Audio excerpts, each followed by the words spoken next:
All right, 10-4. Thank you, like I said, for waiting for me.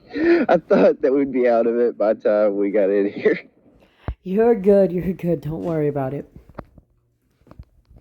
Okay. So, hello, Mr. Bryant. My name is Dr. Susan Wu with the Department of General Psychology. I am the head doctor for the General Psychology Division, and I'm also the head doctor for the Army Medical Unit as a whole. Today, we are going to be conducting your medical police, military police psych evaluation. Would that be okay with you? Yes, ma'am. Okay, so we're gonna start out with three questions for pre-eval, and then I'm gonna get right into scenario eval. All right, I'm ready.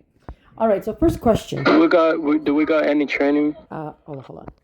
Hiring event, sure. Hiring event. Sorry, I had to turn off my walkie. First question: why did you want to join MP?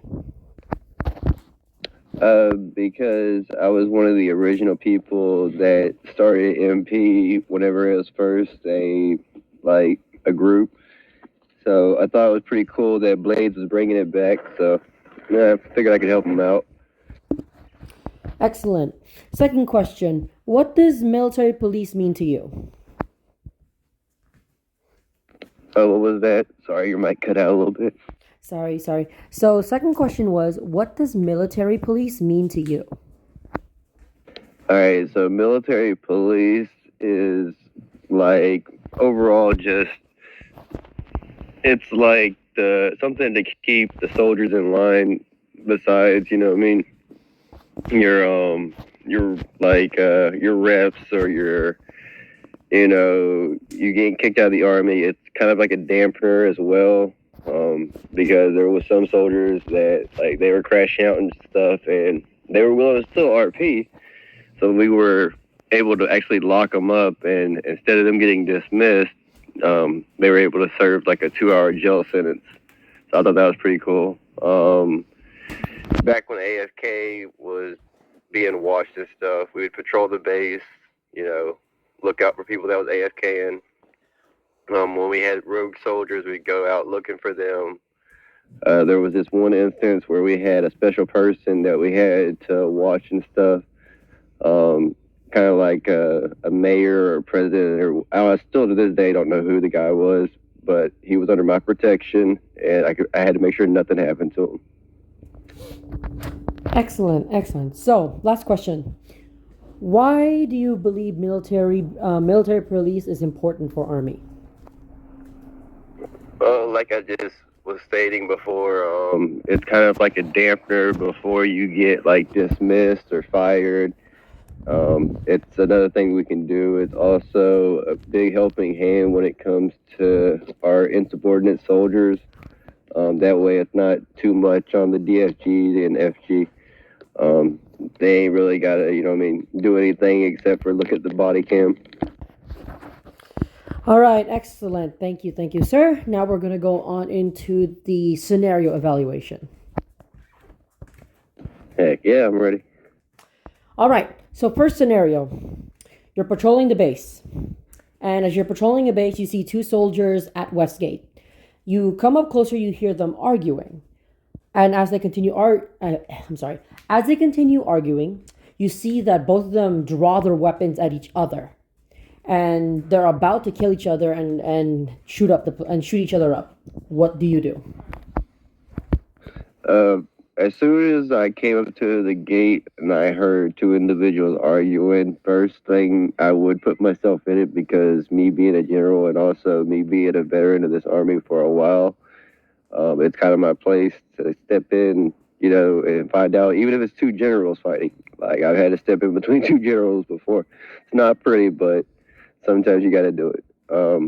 But you get in there, you find out what the issues is. You stop it before it gets to the point where they're killing each other, if you can. Sometimes there isn't no stopping it. I have had to tase soldiers and stuff to get them to quit before, they kill each other. It's more of a case by case basis. some of them, you know what I mean, they'll stop on their own volition, and some of them you got to kind of make stop. Like I've had to straight up kill soldiers because they just insist on killing other soldiers. So it's like I got to stop them. I can't just let them go on a rampage. Okay, excellent. Second scenario.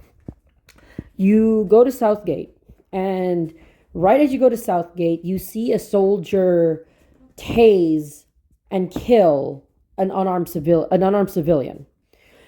Now, the civilian uses their mic and says, I was just standing here trying to get directions on how to join army, and this soldier decided to tase me and shoot me and kill me because because I wouldn't leave. How do you handle this situation, and how do you assess that who is at fault? Well, first I would request body cam if anybody has body cam. That way I can see it for myself and I can make my own assessment of the situation. Because everybody has their, their own side and stuff. That's why whenever I get people that are arguing, I pull both of them in there. Like I'll pull one at a time. That way, or sometimes it matters what the argument is. Like I said, it's more of a case by case basis. I've just, you know what I mean. I would ask about body cam. If nobody had body cam, which is usually the issue is nobody has body cam. I would talk to the soldier and let him know I can't really, get on him because we didn't have any proof. But I can give him a talking to, just, let him know that, hey, you can't be doing that because he might not know, you know what I mean? So it's always best to educate him as long as we don't have any evidence. Now, if we have evidence, then we got to take that dirty road, and you already know what that consists of. That's RP-13. All right, excellent. Yes, good, good. Okay, last scenario. So you just finished raid and you're about to go do the hiring event. However, a soldier pulls you to the side and says, I want to talk. You go to the RT and the soldier says, I feel like I have no voice here. No one wants to listen to me. No one wants to listen to what I have to say. I feel like I can't voice myself. I'm going to go crazy. I'm about to go rogue and shoot up this place. I just can't handle it anymore. How do you handle this? Can you repeat the scenario? It was kind of breaky on me. Sorry about that. So basically, this happens after raid. You're about to go to Southgate for the hiring event. And what happens is a soldier pulls you aside, and that soldier asks to speak to you in RT. You go into RT, and this soldier tells you, I feel as if I have no voice here. No one wants to listen to me. No general wants to listen to me. No higher up wants to listen to me. No one wants to understand what I'm feeling. It feels like everyone just wants me to do their job without complaining. And I'm so sick of it. I'm tired. I'm mad. And I want to shoot up the place and go rogue. How do you handle this? You didn't talk to Ma'am Liz, did you? Because you just explained her scenario exactly. Like, oh man, she's came to me with that. I've had a bunch of soldiers come with me with that. So how I always address that situation is you don't quit over stupid, excuse my language, but over stupid people. You can't let people depict your actions. Thank you for breaking it up to me. You need to get body cam of it so that we can, address that. If it's soldiers ignoring you, we can't have that because, you are their higher up, so they can't be ignoring you. We can get on for that. Like, there's things in the book that we can do to mitigate, people being disrespectful. It's definitely, we're in the Army, we got a lot of rules for that. But yeah, definitely don't quit over people. That's not a good reason to quit. You quit the Army because you want to quit the Army, not because other people are going to try to make you quit the Army. That's not, at that point, they win.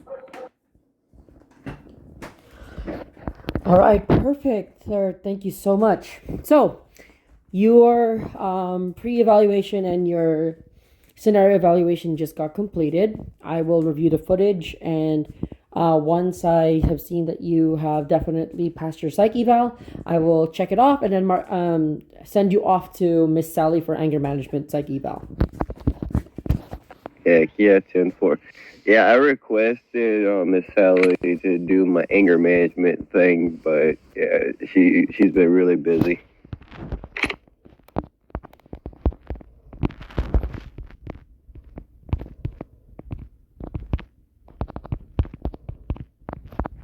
I think you were in there. Oh yeah, you were in there whenever I did it. Yep, no problem. Here's what we're gonna do. I'm gonna check you off once I'm done. Um, if Miss Sally isn't available to do the anger management, what I'm gonna do is I'm actually gonna hire someone who can be part of anger management, so that if she can't do it, there's another doctor that can. Heck yeah, that'd be cool.